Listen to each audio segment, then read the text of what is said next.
Anime is bigger now than it's ever been.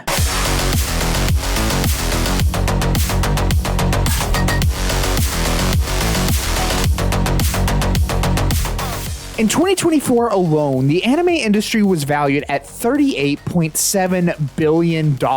And if that wasn't enough, it's predicted to only get bigger, with a gargantuan $88.46 billion in value expected by 2033. Anime as a market has just become a cash cow, and it's no secret that Sony wants in on it. Of course, Sony has been involved with anime in the past. They own a few animation studios like Cloverworks and A1 Pictures, as well as Aniplex, a very large Japanese entertainment company that specializes in the production and distribution of many different anime. It's not like Sony is just now getting into anime or anything like that. They've had a footing in the medium for a while now. Lately, however, they've been making some pretty big moves in the industry that have been getting a lot of people's attention and raising a few eyebrows. We talked about this a bit in our video about the rise and fall of Funimation, link here if you want to watch it, but in 2017, Sony bought the popular Western anime distributor Funimation for $143 million. After this, they would go on to buy Funimation's main competitor Crunchyroll in 2021 for approximately $1 billion, merging both of the companies together and completely discarding the Funimation name. And this was a little concerning, like one company basically being the main distributor of how we in the US get our anime. Like, yeah, that was a pretty big buyout, but I'm sure that Sony is satisfied now with everything that it has. There's no reason to think anything like this is ever going to happen again, right? Right? Just last week, at the time of this video, there had been murmurings that Sony intended to buy Kadokawa. For anyone who doesn't know what Kadokawa is, it's basically a Japanese media conglomerate that specializes in video games, films, and of course, anime. Even if you don't know what Kadokawa is, if you're an anime fan, there's probably a good chance you've watched something that they've had their hands in. Sword Art Online, Konosuba, ReZero, Delicious in Dungeon. These are just a few examples of anime within Kadokawa's massive media library.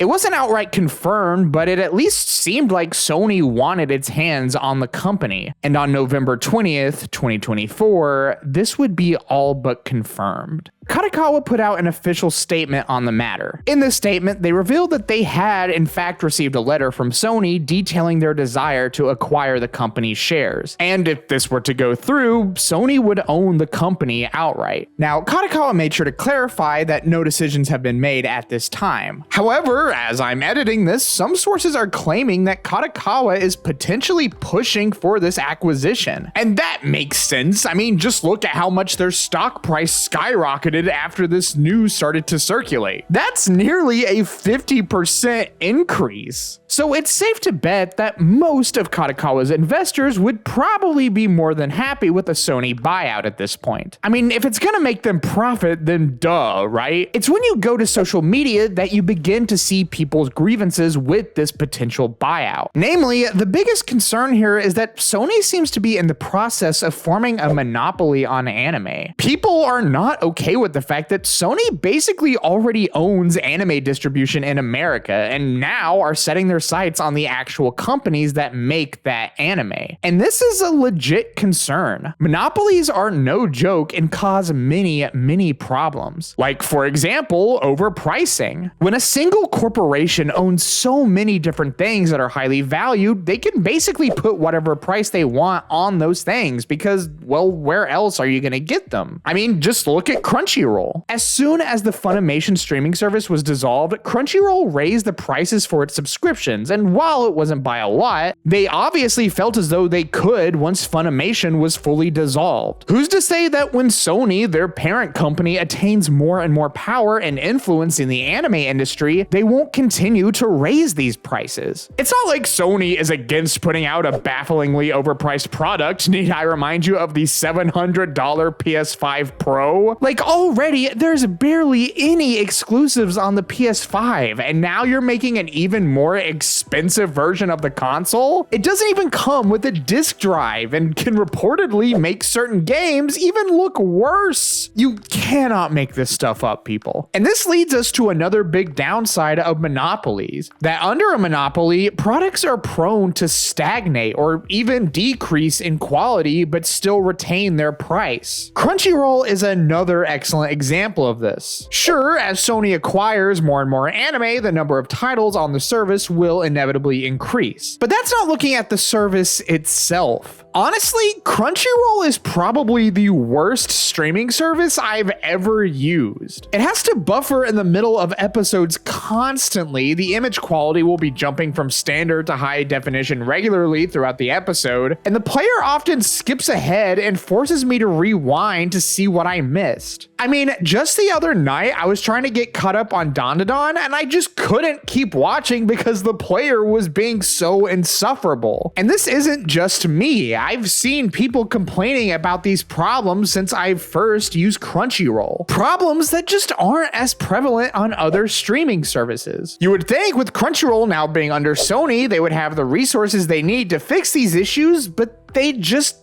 haven't. Obviously, I don't work at Crunchyroll. I don't know what goes on behind the scenes there, but I imagine that when you own the largest anime streaming platform in the West, you really don't need to fix these issues in a timely manner because people are still going to flock to your platform regardless. And considering that people are still complaining about these issues they have with Crunchyroll and these issues still persist, it comes off as incredibly tone deaf. Like they're just not listening to their fans. Which brings me to what is probably the biggest fear I've seen people express about this potential buyout, and one of the biggest issues with monopolies in general. The people who typically run monopolies are so far removed from the audience they make their products for. They're more concerned about making the company as much money as possible. And sometimes this can lead to incredibly short-sighted decisions. Look at a company like Disney. The moment they got the right to Star Wars, they greenlit the sequel trilogy without even having a concrete plan of where it was eventually going to go. Those movies just don't have a consistent vision, and it's so apparent when you watch them. And that's because Disney knew they were sitting on a potential billion-dollar box office profit and wanted to see that profit as soon as possible. And this is what people are afraid of: unchecked greed compromising something that they love. And it isn't limited to just rushing a product out to market, but also changing or adjusting a product to reach the broadest audience possible. And I just want to say, I don't think there's anything wrong with certain things being broadly appealing, but a lot of times this can stifle creativity. People don't want to see bland, sterilized, focus-tested schlock made to appeal to the masses. I mean, that's how you get series like Berserk. Yeah, it can be alienating or upsetting for certain people, but it's such a beautiful work of art. And people are afraid that art like that just can't be made under the influence of a gigantic corporation. The people who run these corps have their own priorities, beliefs, and intentions. And when a company hypothetically owns most of the anime market, well, you're basically giving those individuals unchecked power. Anime is more than just movies and TV. It's a culture. It brings different people together, people who share different opinions and interests. And when one company is basically facilitating what's going to get made and what's going to get pushed to global audiences, they're essentially controlling that culture. And that just seems so dystopian to me. And the sad thing is that it can feel like there's nothing you can do about it. When I first started writing this script, I wanted to point out how unprecedented it felt that so many companies were buying all of these different studios and businesses, and how they were basically consolidating media. But then I came to the realization that this isn't new. This has been happening for a while. It's just how media and business works. But no matter what, we always need to remember this. These corporations would be nothing without us. We're the ones that give them their money and therefore their power. If you want things to change, then